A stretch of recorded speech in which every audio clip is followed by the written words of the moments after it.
NBA GMs give the Pacers some respect, but maybe not quite enough. Ben Simmons, the stuff keeps rolling with him and the Pacers. We got to break all that down. And of course, the NBA is releasing their top 25 players of all time this month. Where should Reggie Miller land on that list? Let's break it all down.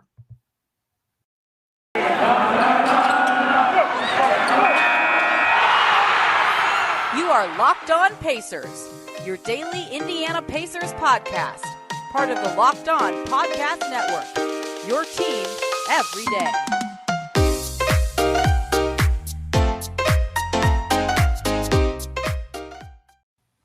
Welcome into another edition of the Locked On Pacers podcast, everybody. My name is Tony East. I'm one of the hosts of this podcast. I cover the team for Forbes and the West Side Community News, and today is a rare day in basketball land. The Pacers didn't have a game yesterday, and they don't have a game tomorrow, which after last season feels like an impossibility on the basketball schedule. So we could talk about lots of other fun topics. And the big one, of course, Ben Simmons. So a lot of updates on his situation. I want to talk about where he stands with the Sixers and the Pacers fitting into rumors with that. The NBA GM survey came out last week. All 30 GMs respond to a survey for NBA.com and answer a lot of questions about the Pacers, how'd they do. And of course, the NBA later this month is putting out, in celebration of the 75th anniversary of the league, their top 75 players of all time.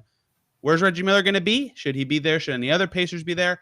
Lots of fun stuff to get to today. And joining me to do that, the original Pacers podcaster himself, Dave Searle, Mr. Miller Time Pod in the flesh himself. Dave, how's it going? I'm doing great. You know, you talk about how condensed the schedule was. I remember I had flashbacks to when there was a lockout season. There was like 3 games every 3 days, it felt like, and that was fairly early on in my relationship with my now wife, and that was a real test of it. That was a real, because I was doing the podcast and everything, and it was just like, you've got another game, and it was pretty chaotic, and it's fell off for the last year and a half for a million different reasons, but for one reason, the NBA schedule, pandemic's a little bit bigger part of that, but the NBA schedule, it's nice to have Halloween approaching and the NBA season approaching at the same time. It feels a lot more normal. It feels a lot better that way. It does. I felt like I didn't get to breathe last year. Like this year, I'm like, all right, a detox. Now I'm ready, but still, it's weird. Like a day off like this is so unusual.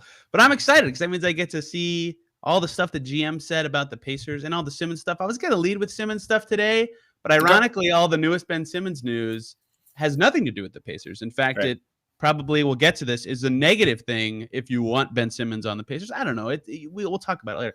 But let's start with the GM survey because you know, it's kind of like a throwaway to some people, but it's really interesting to me to see because all 30 GMs respond, right? You get a pretty good feel of how the decision makers feel about teams, players, coaches, etc., which is a pretty big deal. And right off the jump, the biggest thing to me in this, it's only one GM. And it can't be Kevin Pritchard. You're not allowed to vote for your own team for anything. But one GM voted the Pacers into the top 4 in the East, Dave. Can you even see that happening? I mean, sure, it's you know, that's one of the weird things about the Pacers is that you think if everyone's healthy and all these people reach their ceilings, they've got so many players that are kind of like on the lower rungs of the all-star conversation into maybe if one guy gets a whole bunch of usage, he ends up being an all-star. If all those guys can play together and then everybody else has a lot of injuries, you never know what's going to happen. And, you know, it might be that kind of tip of the cap to Rick Carlisle too, you know. I've long thought that the pieces of the Pacers lineup make a lot of sense if someone's very creative, and maybe there's someone's out there thinking Rick Carlisle's going to be the guy to make that happen. I'm not putting money on them being in the top 4. I don't think it's crazy though, and I feel like the East has a lot of talent, a lot of teams that have added things to kind of boost up and get better, and I think the East is better overall. But I also think there's a lot of uncertainty. I mean, beyond the Bucks, it's just a big kind of shrug a little bit. So you never know. So I wouldn't be the guy to put that vote in the top 4. It doesn't completely shock me, but it does make me feel like that guy might lose a little bit of money in Vegas if he actually had to put his money behind his thoughts there. Yeah, Brooklyn and Milwaukee are like obviously 1-2 in some order or whatever. And then there's a way you can go, you know, Miami's never played together. They have a lot of old guys, and the Sixers, oh my God, what the hell's going on in Philadelphia? And then the Hawks are kind of unproven, and the Celtics had a bad year last year, and the Knicks only had one good year. Like, I get it, Yeah. And the Knicks didn't get any votes, right? So clearly GMs think highly of something the Pacers are doing. So I get how you can have them there. I was actually pretty surprised, more so that not that the Pacers got a vote, but that New York didn't. So that GMs maybe, well, I guess it's only one, but view the Pacers more highly than the Knicks. I thought that was the most interesting part. But that was kind of just one vote on a ranking where you could rank 4 teams. I think the next thing that the Pacers show up on the list is probably the first or the second most interesting topic to me on this list. Most likely player to break out this upcoming season. Do you know which Pacer got a vote? Have you looked at the list yet? I've not looked at the list. That's okay. I want you to guess who it would be. It's interesting in the context of a breakout, but I mean, because any Pacer could be that, because you could argue that Sabonis hasn't broken out, but I think he's probably pretty close to a ceiling. I would guess Levert. That is correct. Okay. Caris LeVert did get a vote for the most likely player in the league to break out, and I thought that made the most sense. He's mini KD. He's mini KD, man. The reason I think that's interesting is I've harped on these stats maybe a little too much, but one, he was a 21 points per game scorer with the Pacers last year, and a lot of the time he was playing, he was like the only healthy ball handler. So maybe his stats are a little inflated. And those last 10 games, especially when he was literally the only starter healthy, 26 points per game, right? Or his last 10 games, excuse me. So we've seen that with a lot of responsibility, he can really score. So I get how he can get those votes. But I think the biggest thing for him is I think he's going to fit. We've only seen 2 preseason games in Summer League, but just from that, I think he's going to fit what Carlisle is doing very well, right? He's very receptive to guys taking shots they're comfortable with. We've seen Lamb shooting from the elbow lot. We've seen McConnell shooting threes. Isaiah Jackson is shooting corner threes. Goga shooting a bunch of threes. I don't know this, but it seems like Carlisle has spots he likes, and he's like, if you like that shot, take it. And Levert likes a lot of shots. So I think Levert's going to fit well in this system. The Pacers have done extremely well getting guys to improve in Levert's kind of mold in the past. They've gotten tons of most improved player awards in the last 2 decades. Vic just did this exact path. He's a little older than Vic was, but a lot of factors to me suggest that it's kind of a very big possibility that Levert could have a big breakout year. And I thought it was cool that GMs also recognized that. Yeah, and I think that you kind of see the 2 models there a little bit. Like you said, other Pacers in the past, maybe even TJ Warren, a guy that can operate in the mid-range a little bit. The Pacers are seeming to be able to get wing players who operate in the mid-range a little bit to make that the best part of their game and really give them the freedom to do that. And then Carlisle also making Monta Ellis happen. There was a season where it's like Monta Ellis, he was awesome in the beginning. He wrecked his knee. It looked like his career was on the outs. And then, he had that revived season under Carlisle. So kind of a sort of a mixture between those 2 players. So maybe the combined mojo of those 2 can make Levert break out. Again, it's hard to see if maybe any particular player is going to get the ball enough to really truly break out in the system, but kind of like one of those like second wide receiver that has like a dominant wide receiver 1. And so the second guy just gets tons of catches because everybody else is paying attention. Levert having everybody else taking attention off the ball and not having to initiate as much stuff with a lot of pressure on him, like you said, I think it really help him break out. Yeah, see, Carlisle making Monta good was obviously good for Monta, but it was bad for the Pacers. So I don't know if that's the analogy you want to necessarily bring up here. Yeah, I mean, hey, he's still on the payroll, so we got to talk about it, right? Making more than Edmund Sumner this year, and they're both not on the team. So yeah. I know you're a big Cap guy. Can you tell me why that happened? Why they stretched him? Yeah, why did they stretch him? Well, they did. I mean, doing that. I don't remember them using that money really that year. What was on Bojan? Yeah, they got Bojan. What? But I thought they had a little. Okay, whatever. We I don't want to derail the podcast with that. I feel like they could have done it without it, but I might be misremembering the details. So pick one of these guys, and I mean, I say Bojan because it's the good one, but basically they cleared a salary slot for Bojan, DC, or Corey Joseph, one of the 3, right? So like you could go back in time and go, okay, just don't get Corey Joseph, right, or whatever, and then it's not worth it. But those guys were all helpful, and they were good the next year, But they saved $8 million that year. Now it sucks these last 4 years, but they did save $8 million that first year. Right. Okay. So, fair enough. But yes, any stretch of a big salary is always going to be like, I can actually scratch my head because people can watch on YouTube now, and I can do hand So yeah, that one was interesting. The other interesting one that was next, there's a lot of coaching stuff. Carlisle gets hella love in the coaching survey. Both Isaiah Jackson and Duarte got votes for most likely to be the biggest steal compared to their draft slot, and maybe I have no idea. I've never seen any of them play in the NBA. So I guess good recognition from the Pacers, right? For the Pacers. Yeah, like he kind of fits that mold of that guy that just could do so many things that aren't necessarily 100% like, I need a big time score. I need a big time. He's just going to play great defense, great switchable defense, be able to catch some lobs. Every team needs a guy like that. Sometimes that guy falls really deep in the draft because he doesn't have some of those sexy skills, but like they end up being super valuable. And I'm really glad that the Pacers jumped on that. That's pretty good recognition. And Carlisle's real set up, I think, extremely well for a Coach of the Year bid if it pans out, if they end up getting that 4th seed, because he's been in the league for a million years. He's won a title, so nobody has to worry about him not being like really, truly good enough in the wrong one. Obviously, he's good enough to win a title. And then he kind of, I think most coaches would agree that he was kind of unfairly fired. We can argue about whether he was or not, but I know coaches will say, yeah. Coaches will say, obviously he was not retained, but whatever. Right. But I think any NBA coach will say, because the fraternity of coaches, that it was BS that he was let go. So the BS plus the new team plus the championship pedigree makes it so that if the Pacers make a pretty big improvement, it's going to be real hard to find them off of the board. I really think so.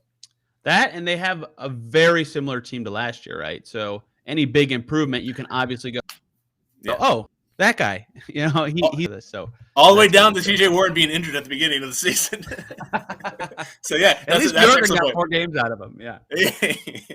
Speaking of Carlisle, he got a lot of love in the coaching vote department. Best in-game adjustments, he finished 2nd to Ty Lue with 27% of the votes. I don't know exactly how many that is out of 30. I think that's 8. That's a lot of GMs voting him for the best in-game adjustments. Runs the best offense. He finished, it looks like, tied for 6th in the league. And then which new or relocated head coach will make the biggest impact on his new team? Obviously, he ran away with that because only like 2 former coaches switch teams, right? And they're not going to vote for guys who have never coached before. But he did run away with it, 64% of the votes there. So a lot of Rick Carlisle love from GMs, and that they're the guys who hire him and see what he does every day. That's pretty meaningful. Side note, it's really nice to see Ty Lue get that recognition of being an in-game adjuster. I mean, that was obviously long narrative in the NBA. His title was just LeBron, and seeing him kind of get his flowers there is really cool to see. Any coach who coaches LeBron always gets underrated, I think. Like, everyone's like, oh, can they coach without LeBron? I'm like, coaching LeBron teams is hard. Like, it's really – it's mostly the human management part, but it's still really hard.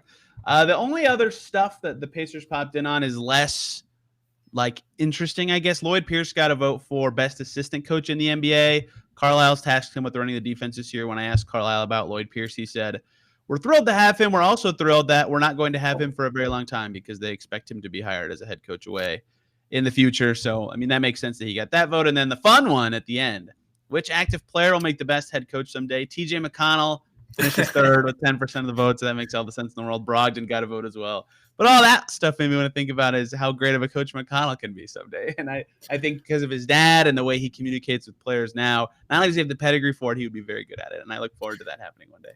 Yeah, and he seems to have that eye for the game, and also just the way that he interacts with players. And, his mic'd up sessions are always kind of a treat. That he's got to have that rapport with players.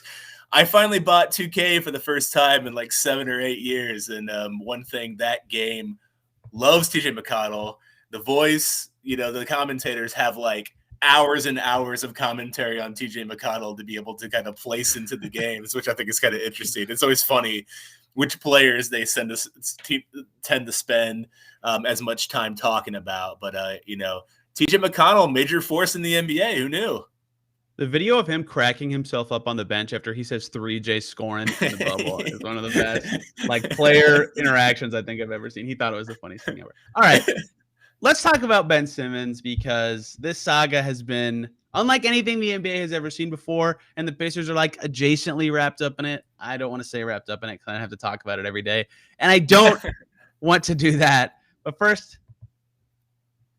let's talk about the great folks over at Sleeper. And this is an ironic time to talk about Sleeper because Dave and I are in a fantasy football league together on Sleeper. I believe we both won this week. But Sleeper today is going to talk to you about their great fantasy basketball product, because they realized that the way fantasy basketball used to be played was really broken. Games were being won and lost based on which team had more scheduled games that week, right? You'd pick a player up who was playing 5 games in the NBA in a given week, and then play him instead of a star who's only playing 2 games. That makes no sense. You should be trying to play the best players. And so Sleeper fixed that. They made their own thing called Game Pick, and it's only available on Sleeper. And in Game Pick, the owners of a team pick a single game per week for each starter on their team to count towards their team's total score. So you have an even number of games played between opponents. It's the best way to play fantasy basketball. No more losing because you have less games than your opponent. No more losing because of the busy work. No more quitting because of the busy work. You can play game picks, 1 game per week for each player based on their matchups, home and away, their opponent's defensive rating, their pace. All of that adds up to more strategy, less busy work, whether you prefer redraft, keeper, or dynasty. Game Picks has you covered. Sleeper cracked the fantasy basketball code. And if you play fantasy football, as I was talking about with Dave, you'll love Sleeper. Go check them out today. Try Game Picks. Download the Sleeper app. Start a league with your friends today. You will not be disappointed. I really resisted being a part of Sleeper at first, but I was wrong. The Sleeper app really is truly awesome. We use it a lot. I've converted all the leagues to it. I am getting no money for saying this. I just really am enthusiastic from Sleeper. And this is a true fact. I have never lost a fantasy basketball season. Every single league I've been in, I've won every single time. It's hard for me to keep a league going because of that. So I hope that Sleeper's new format allows a little bit more of the balancing of the scales so that people will play with me, because I miss playing fantasy basketball, Tony. The only one I've been in with you, you did in fact win, so I can confirm that. All right, Ben Simmons. I say that instant clicks. That's all. That could have been my whole cold intro for YouTube. It's just me saying Ben Simmons and then running the intro video. So I think we should probably start with the newest update and kind of work backwards, which sounds dumb, but it's kind of important. So the big thing with Ben Simmons this whole time is he held out of Philly because he wanted to be traded, and him not going there puts a lot more pressure on them to trade him. It also alters his trade value. It's all very confusing and intertwined and complicated. Today, the Sixers didn't even know this, apparently, per Woj, but he just showed up. Ben Simmons shows up with the Sixers in their arena. They're playing a preseason game, shows up, takes his COVID test. I don't know this, but I believe him showing up means he doesn't get fined for missing this game, which is why he did it, presumably. But anyway, money's a driving force for why he showed up. He showed up. So the reason that's important is because there has been a lot of pressure on them to trade him if he didn't show up.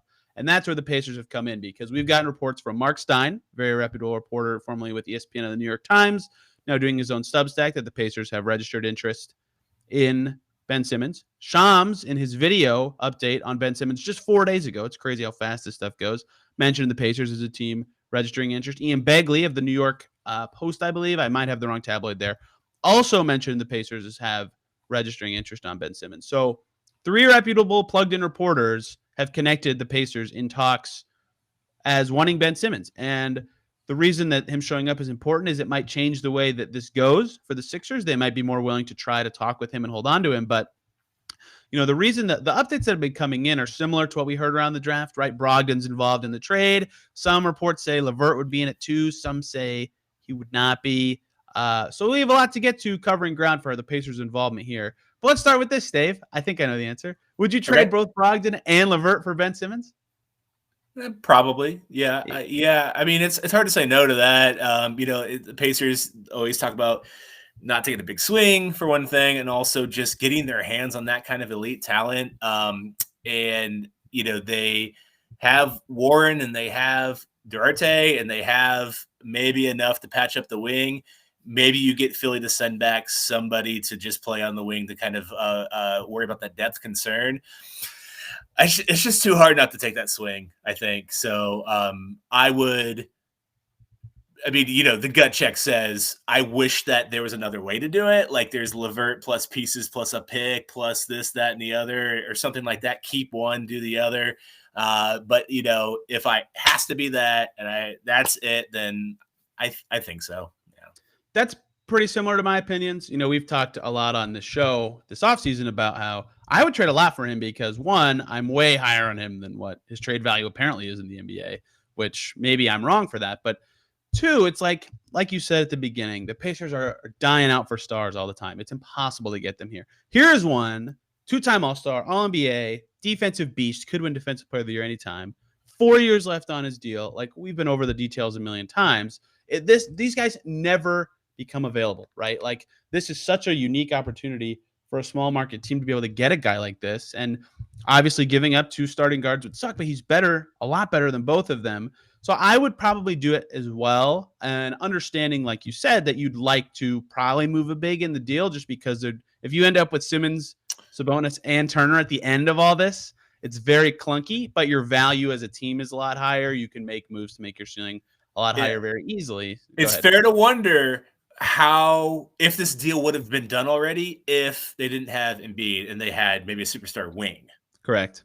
I agree with that. Or if the Pacers only had one big. On the flip side too, right? Like if the Pacers only had one of Sabonis or Turner, maybe they're just like, oh, Brogdon and Levert, sure. So if that offer is legitimate, if the Sixers are, what we heard from Shams is, in addition to McCollum from Portland, the Sixers are also asking for, I think, 3 first-round picks and swaps. Like, that probably means that if I have no idea, if it really is Brogdon and Levert, it's also going to be picks. And at that point, I'm probably saying no, although I'm still thinking about it. So that's where the rubber meets the road, is where does the value become too much, especially when you're already giving up 2 starters. So yeah, the Simmons situation, how it plays in with the Pacers is interesting. How do you think him showing up to Philly is going to change the way that this has gone? Well, I think that it seems over to me. He's sort of understood that, it kind of like an employee showing up for the check on an off day. He's like, oh wait, I'm not getting paid. I gotta, I got something to do. Obviously, I think that they really thought that Philly would say, okay, he doesn't want to play. Let's just pick whatever trade we can and move on from this. But, there seems to be this thought out there that Philly wanted to trade him no matter what, was holding out for a really big package and would cave and do kind of a decent package before. I never bought into that. And I always thought that Philly's position was, look, you were the number 1 pick.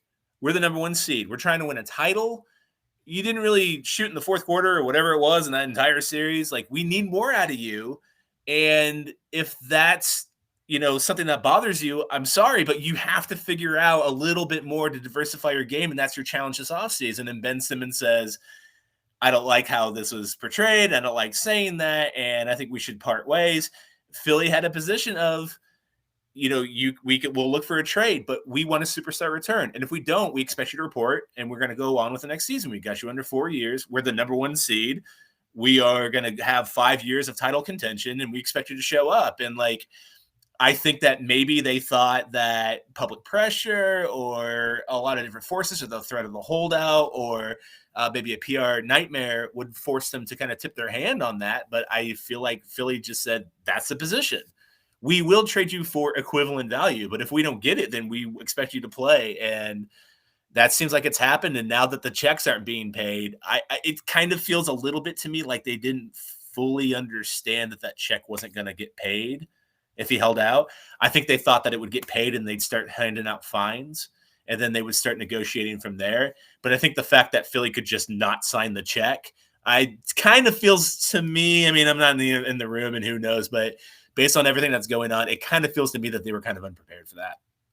It's pretty unprecedented, right? Like, even Harden last year obviously did not want to be in Houston at all, right?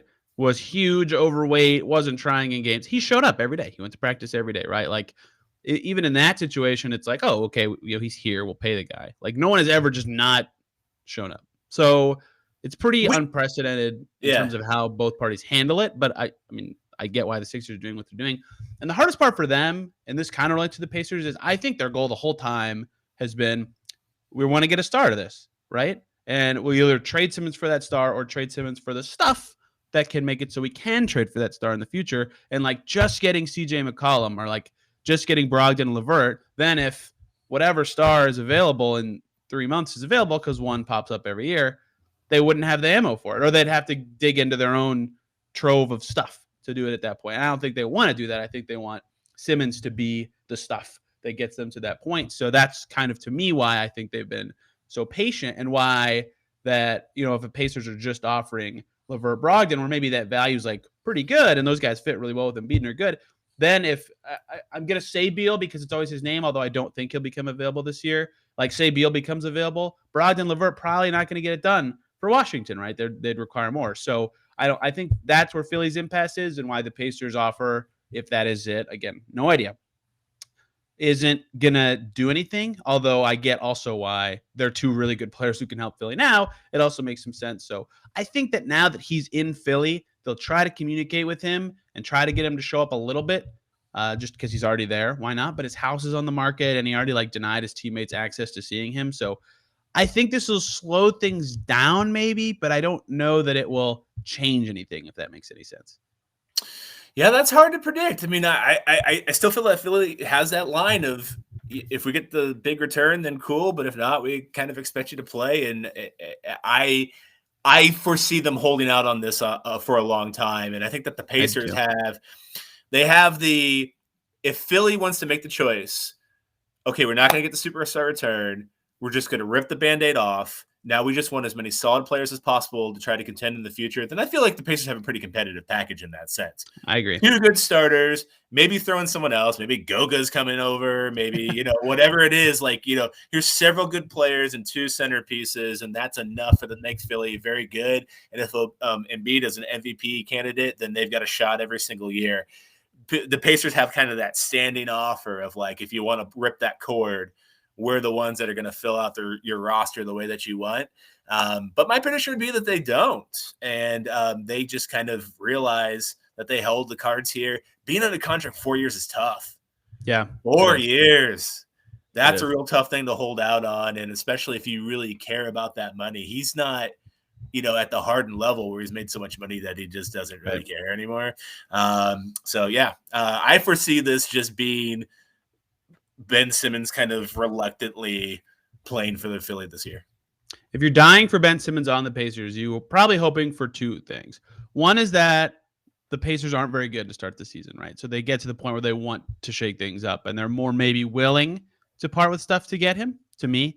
And 2 is that Simmons never plays for the Sixers ever, because then his value is not going to go up, right? If he plays, because he is really good, and a lot of the perception of his value is so baked in that Hawks series. And if that is still the last game, the last film anyone can look up from him, I think his value will stay about where it is right now. So if you're a Pacers fan and you really want Ben Simmons, because there's a lot of reasons you could, those are the 2 things you are hoping for going forward into the season. But don't root against the Pacers if you're a Pacers fan, guys. Come on.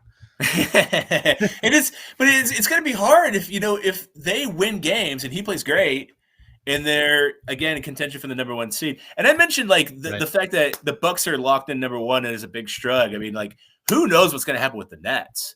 I mean, they might not have they don't have Kyrie for half the games. I have a question for you while you talk about Nets. Yeah, do they still have Kevin Durant? They still have Kevin Durant. Okay, yeah, I think I'm good on them being top 2 in the East. Well, no, I mean that's true. That's true. But Philly's pretty good. I mean, it's when it comes to those 2, if Ben Simmons is playing at full strength, if he's the player that he thinks that he is, and they're playing great basketball, I think that they'd have a shot at getting that. I mean, you never know. Sure. Maybe we could just do the Kyrie Simmons trade, and we're done with every storyline on the off court stuff in the NBA, and then it's all over. Okay. Dave is older than me, and I don't mean that to be snide. That's important for this. Thank you for reminding everybody. Appreciate that. That's important for this ending discussion about Reggie Miller, because I was not very old for Reggie's time playing. But as I said earlier in the show, the NBA 75th anniversary season starts in 10 days, 6 days. Holy cow. And they're going to release, probably before the season starts, so probably the next couple of days, the top 75 players of all time for the NBA. And Reggie Miller will probably be on that list. And we need to discuss if he should be, he probably should be, and where he should be, and if any other Pacers historically should be on that list. But first, I got to talk to you guys about the great folks over at BetOnline.ag, because they have redone their site interface, and football is back, and the season is rolling. Dave and I are recording after the Colts game, so unfortunately, football is not very fun for Colts fans right now. But as always, BetOnline is your number 1 spot for all the pro and college football action this season. They've got a new updated site, like I said, more odds, more props, more contests. They continue to be the number 1 source for everything football. Head over to that website today. Sign up using your desktop, mobile device, whatever you use. You can get a 50% welcome bonus with your first deposit if you sign up and use the promo code LOCKEDON when you do so. Football, basketball, boxing, your favorite Vegas casino games, they've got it all over at BetOnline.ag. It's the fastest and easiest way to bet on all your favorite sports. Bet online, where the game starts. All right. Reggie Miller and his place on the top 75 lists. So here's how young I am. I had to Google other people's top 75 lists to make sure I wasn't crazy to say Reggie should definitely be on there. And the two most public-facing ones both have him there. So I will bring them up specifically. One is from USA Today's Jeff Ziegler. It has Reggie Miller at 50. The other one I looked up is from Hoops Hype, who has Reggie Miller at 54. Do those sound right to you in a historical context of the NBA? Yeah, it's really kind of interesting when it comes to Reggie Miller, because kind of two things that sort of pop out in that conversation, and thankfully they're doing 75 and not 50, which is good. He'd be right on the line of 50. He's on the bubble, and this would be a much more contentious argument. But obviously he's just really good overall. He's star of the era. Blah blah blah blah blah.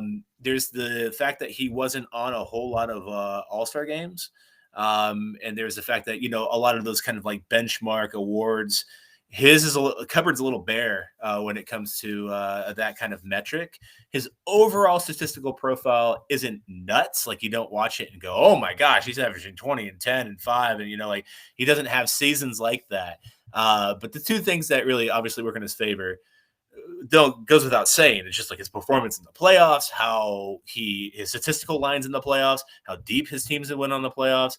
I'm a little off the cuff here, but I want to say 6 Eastern Conference Finals. Was it 6 or 7? I mean, it's a lot, and he made a finals 2 against Detroit, 2 against the Knicks, at least 5. Magic. Yeah, 1 against the Magic. And the Bulls one obviously was. Yeah. Or was that not conference finals? Was it? Yes, it was. Yeah, so 6. It was against the Bulls. And so. I mean, just in all the moments, I mean, that's a big deal. I think that matters. Obviously, when you're making a list like this, you have a collection of players that maybe all have roughly similar stat profiles, but one guy's made an enormous amount of iconic plays in the NBA. I mean, I don't think I'm being too much of a hokey sports fan to say that does matter. And the other thing that really helps him out is just efficiency. When you look at a lot of advanced stats, especially when it comes to like scoring rate, I mean, he was crazy elite when it came to scoring in a way that maybe wasn't appreciated at the time. They knew he shot threes and they knew that he was a scorer, but the idea that he was like a 22, 24 point scorer with like a 0.65 true shooting percentage would make people go nuts now, but wasn't something that specifically stood out at the time. I mean, you saw it in the results. You saw the fact that Reggie Miller was carrying a big scoring load, and his offenses were always great. But it's something that people can appreciate a little bit more now. It's that nice little counter if anybody puts the like, oh, you look at maybe his career averages, and he has a lot of 18-point seasons and lower, etc. You say that he's like the early Klay Thompson is kind of the counter to that argument. And I think that all of that combined makes Reggie Miller a pretty easy choice for that top 75. And, his ability to obviously get to the line a lot is something that I just think people that don't think about very much when it comes to Reggie Miller in the modern context. Kind of the Ray Allen effect, but to a smaller degree. He wasn't the athlete that Ray Allen was. He wasn't getting to the rim and dunking. Dunking was a surprise. Anytime Reggie Miller did it, he had to kind of do it 2 hands, and he just barely kind of got it. But he had a mid-range game that was a lot more robust when he was younger, that you don't really see as much on the highlight tapes because a lot of the deep playoff runs were a little bit longer into his career. But he could shake people, get open, and get good mid-range shots and draw contact and get to the line a lot. He was very, very good at that element of his game.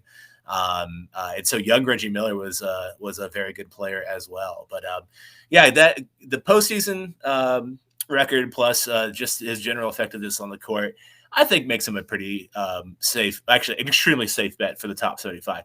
I think he'd be fairly safe for top 50. They give him that little, like, you're still active in the league bump that you get, like, I'm still doing commentating. I'm still like cool with the commissioner and stuff. And so you get that little bump too. I think he'd make a top 50 list. He's definitely making the top 75 list. Yeah. So his resume is just fascinating because there's not a lot of guys who, like, when you just and your buddies are like discussing resumes, you bring up like all-star appearances, all-NBA appearances, whatever, a number you can compare to other people. And like, if you just go on accolades, Reggie's resume is like, that's what you're throwing at me, And I go to another guy who's popped up on both of these top 75 lists as like a rare comp of a similar kind of resume. And that's Manu Ginobili, actually. Obviously he won a bunch of championships with the Spurs, but only a 2-time All-Star, 2-time All-NBA. But again, like Reggie, tons of playoff moments, right? The block on James Harden, the beautiful game Spurs, like every game there was a moment like this where they just were flinging the ball around, right? Like that kind of resume is harder to explain, but just when the game was important and it mattered, this player was effing great, right? And that's where Reggie's resume really stacks up in a way that's harder to explain, and why I think I agree with you that he is a top 75 lock when this list comes out, is because despite not having the title, he did make the finals. And if he didn't run into a buzzsaw team of first check and Kobe title, they might have had a shot there, and he had another shot late in his career that derailed, unfortunately. But the moments were all really there and well respected by peers around the NBA.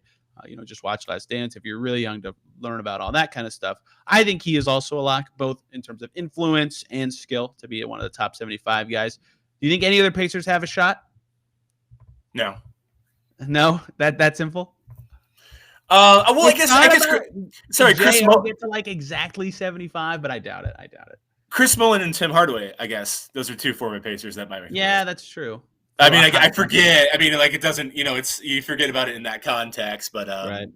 Jermaine O'Neal. Oh, that's an interesting one. And whether or not is Paul George going to crack that list this early? Oh yeah, yeah. If you go off what I said earlier, where you and your buddies are talking about the numbers, Jo has more All Stars and All NBAs than Reggie, right? If you just went on that, you'd be like, Jo should be in top 75, and he probably shouldn't. His career had a really high peak, but wasn't that long, right? And he didn't win anything, right? So he probably won't make it. But I don't know if any other Pacers could make it.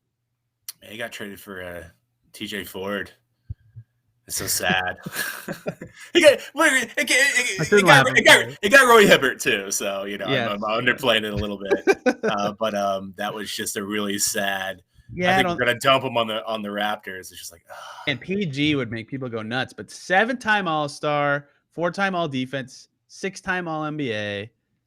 I mean, maybe he's 75th on the dot. That's not that crazy.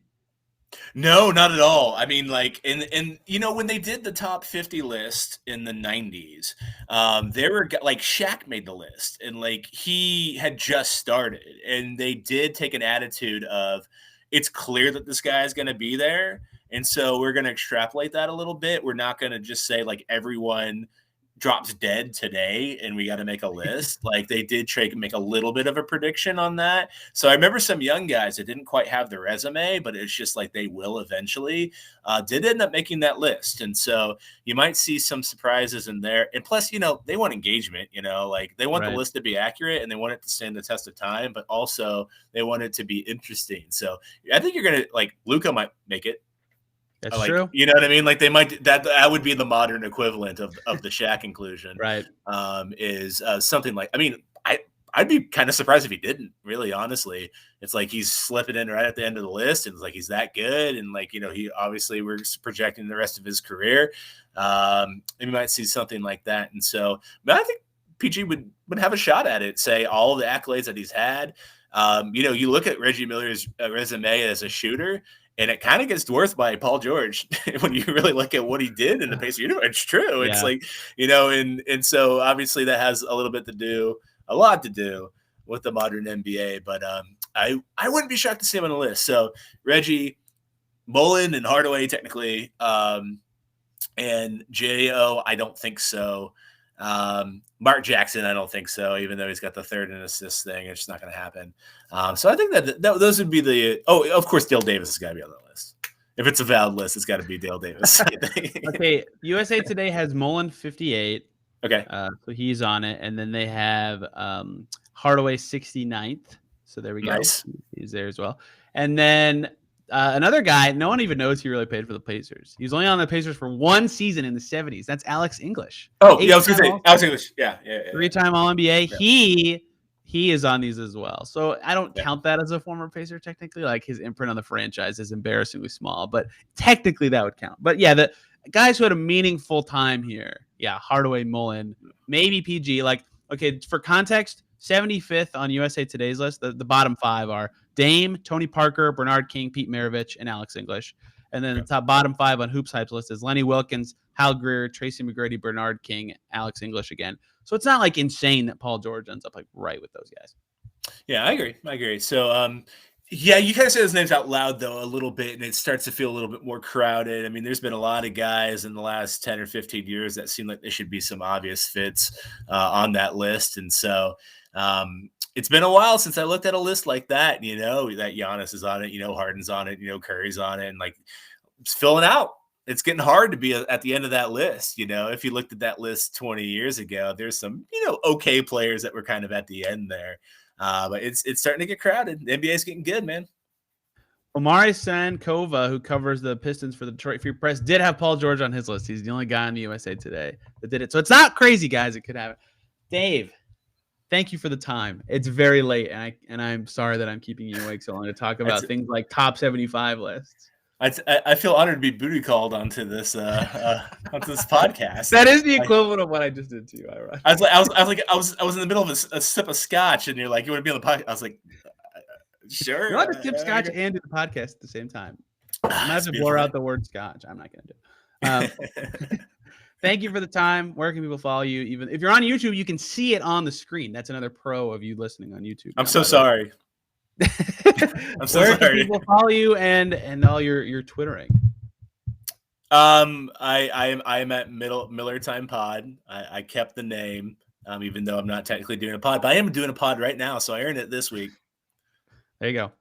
Yes, Dave tweets about a lot of indie sports and other things. So great follow. One of my first ever follows on Twitter and an inspiration for me starting to do podcasting. Thanks, Dave. This show, obviously on Twitter at Locked On Pacers and me at TEastNBA. Tomorrow we will be previewing preseason games. Pacers play the Grizzlies on Wednesday. Should be very fun. Thank you guys so much for listening, and we will see you then.